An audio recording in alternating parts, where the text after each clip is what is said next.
Buenos días. Mi nombre es Alejandro Enjuto, profesor de la materia Biomecánica 2, y en este momento lo que vamos a hacer en este video es hacer una síntesis de todo lo que implica los movimientos a nivel de la pelvis y de la región lumbar. Posterior a esto vamos a ver en otros videos de qué manera se comporta dinámicamente la columna lumbar y la pelvis.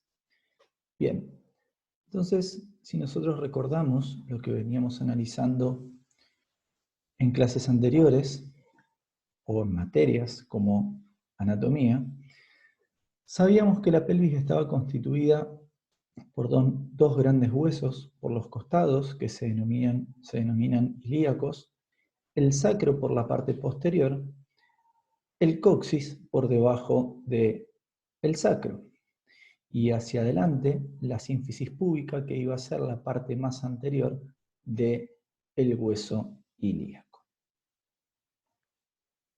También habíamos visto que había una diferencia en cuanto a la disposición y a la forma de la pelvis masculina y femenina, que tenía que ver justamente con las necesidades fisiológicas para las cuales estaba formada una y estaba formada otra. También habíamos visto cuestiones que tenían que ver con referentes óseos que nos sirven a nosotros como para identificar los diferentes puntos e identificar la posición en la cual se encuentra la pelvis. Siempre decimos que los puntos de referencia óseos son los más fidedignos, ya que de otra manera los tejidos blandos podían variar de manera considerable entre una persona y otra. Esos puntos iban a ser por la parte posterior, la espina ilíaca posterior superior, en la parte posterior el sacro y el coxis por debajo. Podíamos también palpar el isquion en la parte inferior de la pelvis, por delante el pubis y la espina ilíaca anterosuperior, y en la parte superior la parte más elevada de las crestas ilíacas. Las articulaciones que componen a la pelvis básicamente van a ser tres. La articulación coxofemoral, que es de alguna manera la más grande y la que le va a permitir el movimiento de la pelvis en todo su conjunto. La articulación sacroilíaca, que es una articulación que une el ilíaco con el sacro. A continuación vamos a ver las diferencias que hay entre una y otra. Y la sínfisis púbica, que es justamente la unión entre los dos huesos del pubis de los dos ilíacos. Hay cuestiones importantes que tenemos que tener en cuenta y funciones que sabemos que tienen estas articulaciones y básicamente la pelvis, en la cual sabemos que la pelvis es una gran distribuidora de cargas de fuerzas ascendentes y descendentes, entre las cuales es motivo por el cual son huesos tan rígidos, tan duros, con una gran resistencia por la cantidad de trabéculas que tienen en diferentes direcciones.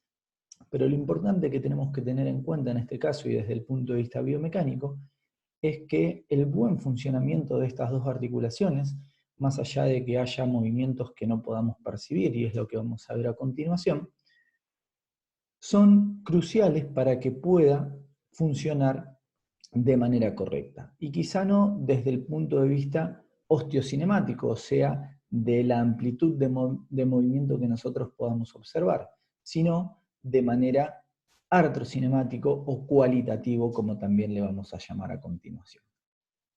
Entonces es por eso que sabemos que todas las articulaciones tienen su estructura ligamentaria, que es la que le va a dar el sostén pasivo.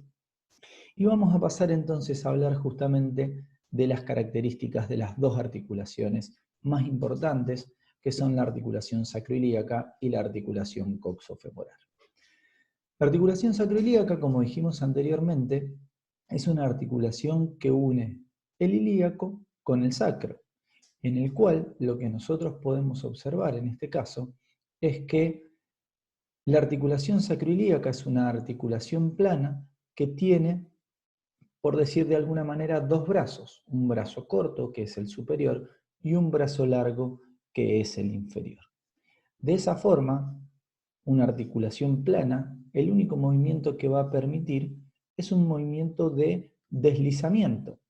Bien, ese movimiento de deslizamiento es lo que se va a considerar los movimientos intrínsecos de la pelvis, los cuales vamos a llamar contranutación y nutación. Entendiendo que el movimiento de nutación y contranutación son movimientos intrínsecos que se dan en la articulación sacroilíaca, que son de manera cualitativa. ¿Qué quiere decir entonces que son de manera cualitativa? Que funcionalmente son muy importantes, pero no podemos cuantificar su movimiento. De manera observacional no lo vamos a poder identificar. A diferencia de los movimientos extrínsecos, que son movimientos cuantitativos que se van a dar en la articulación coxofemoral, que es el movimiento de toda la pelvis hacia adelante y hacia atrás. El movimiento hacia anterior de todo el complejo pélvico lo vamos a llamar anteversión, y el movimiento de todo el complejo pélvico hacia la parte posterior lo vamos a llamar retroversión. Entonces, de esa manera, volvemos a repetir, vamos a tener movimientos cuantitativos, porque son movimientos que vamos a poder cuantificar, que vamos a poder darle un número, que son los movimientos extrínsecos de la pelvis que se dan en la articulación coxofemoral, como dijimos recién, que son el movimiento de anteversión cuando toda la pelvis bascula hacia adelante, y el movimiento de retroversión cuando todo el complejo pélvico bascula hacia atrás.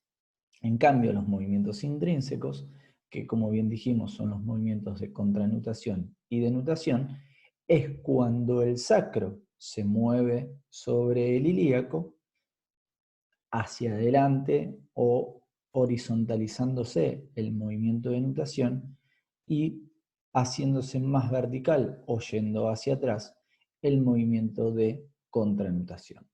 ¿Qué dijimos en este caso también? Que son movimientos cualitativos que no vamos a poder observar, pero sí van a ser movimientos que funcionalmente serán muy importantes para el trabajo de la región lumbopélvica. Como decíamos recién, entonces también la articulación coxofemoral va a ser la otra articulación de gran importancia que le va a permitir los movimientos extrínsecos cuantitativos de anteversión y retroversión. ¿Cómo se consideran entonces los movimientos de anteversión y retroversión, que son básicamente los movimientos que nosotros podemos observar? Una pelvis neutra, ¿se acuerdan que habíamos dicho que teníamos puntos de referencias óseos? Se da justamente teniendo en cuenta la alineación que existe entre la espina ilíaca posterior-superior, la espina ilíaca anterior-superior, el pubis, ¿sí?, con un paralelismo que se encuentra o que se da en una línea que se da desde el borde más superior de la cresta ilíaca y el trocánter mayor a nivel del fémur. Cuando toda la pelvis bascula hacia adelante, la espina ilíaca posterior-superior asciende, la cresta ilíaca desciende, la espina ilíaca anterosuperior desciende, el isquion se va hacia atrás y arriba. ¿Bien? Y en el movimiento de retroversión sucede todo lo contrario. La espina ilíaca posterior-superior desciende hacia atrás y abajo, el isquion asciende hacia adelante y arriba igual que el pubis, la espina ilíaca anterosuperior asciende hacia arriba, y de esa manera esa línea que en condiciones normales estaría paralela al suelo se va hacia la parte posterior. De esta manera entonces hay algo que es sumamente importante que tenemos que tener en cuenta, que es que cuando nosotros realizamos los movimientos de anteversión o retroversión, básicamente se dan por los movimientos, los músculos, ¿sí?, que generan un equilibrio pélvico. Esos músculos que generan un equilibrio pélvico van a ser anteriores y posteriores en principio, que si hay una relación desfavorable entre unos y otros, lo que va a suceder es que la pelvis se va a ir hacia anteversión o hacia retroversión.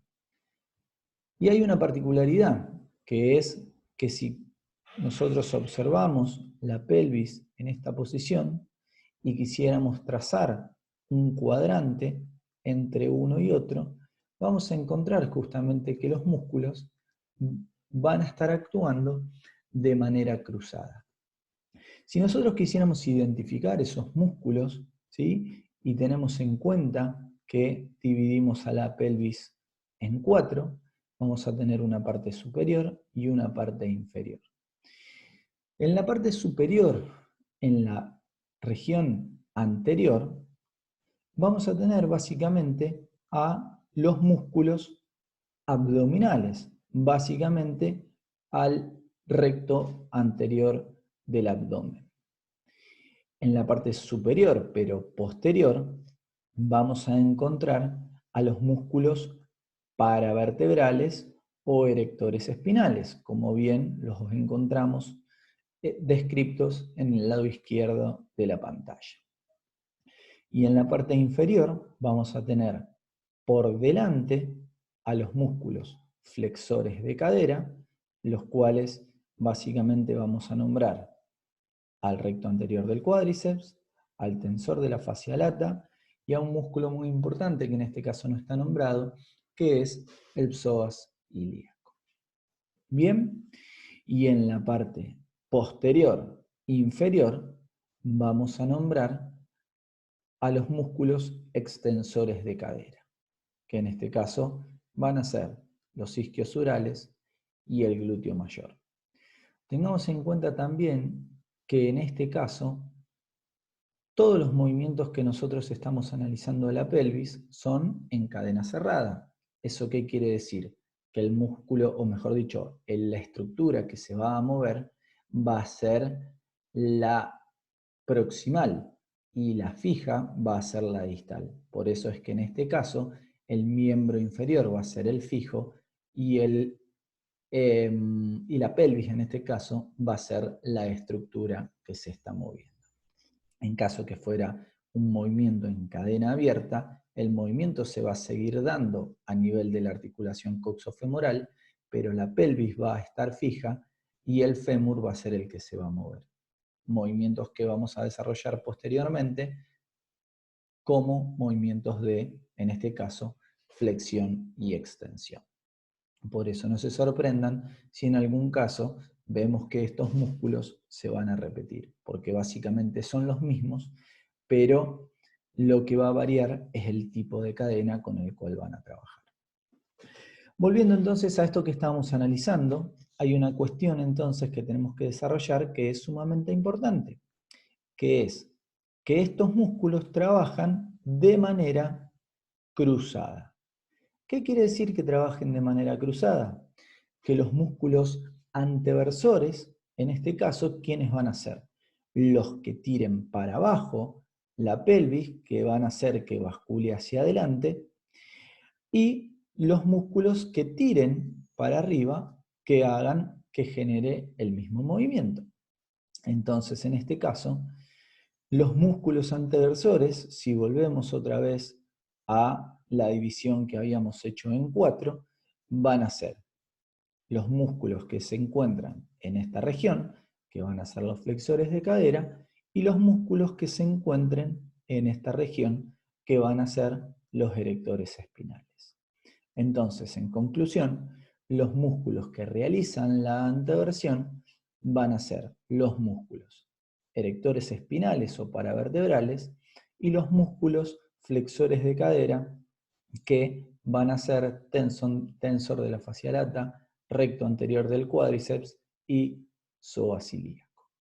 Por el contrario, los músculos que realicen la retroversión, que son los que van a tirar la pelvis desde esta región hacia abajo y los que van a llevar la pelvis de esta región hacia arriba, van a ser nuevamente de manera cruzada, en este caso, los músculos o el músculo recto anterior del abdomen que tira de la pelvis hacia arriba y los músculos isquiosurales y glúteo mayor que van a tirar la pelvis hacia abajo.